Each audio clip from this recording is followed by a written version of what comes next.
Bienvenue au Royaume-Uni. Dirigez-vous maintenant vers votre chambre d'hôtel pour la mise en quarantaine. C'est le message auquel sont confrontés les voyageurs arrivant de pays à haut risque qui devront s'isoler pendant 10 jours dès leur arrivée.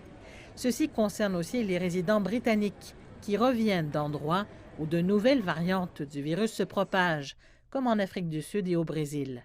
Nous allons introduire un nouveau processus d'isolement contrôlé dans les hôtels pour ceux qui ne peuvent pas se voir refuser l'entrée, y compris ceux qui arrivent chez eux en provenance des pays où nous avons déjà imposé des interdictions de voyager à l'étranger. Ils devront s'isoler pendant 10 jours sans exception.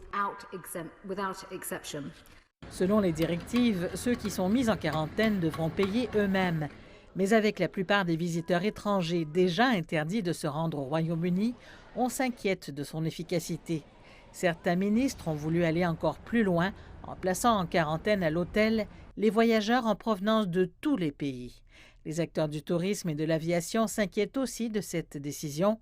L'aéroport Heathrow de Londres, qui était l'un des plus achalandés au monde avant la pandémie, a affirmé que le programme était inutile et qu'il pourrait être catastrophique pour une industrie qui se trouve déjà à genoux.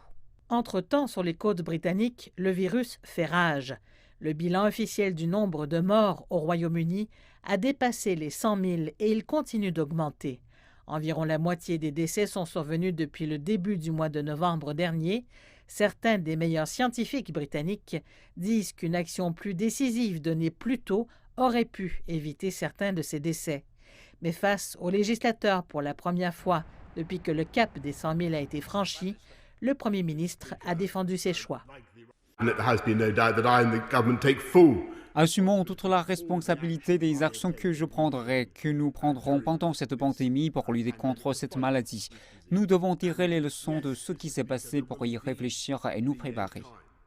La décision d'aujourd'hui sur les quarantaines de voyage passera sous le radar en raison de la triste humeur nationale, alors que le coût mortel de la pandémie sur le Royaume-Uni se situe désormais dans les 6 chiffres et qu'il n'y a que bien peu de signes de ralentissement.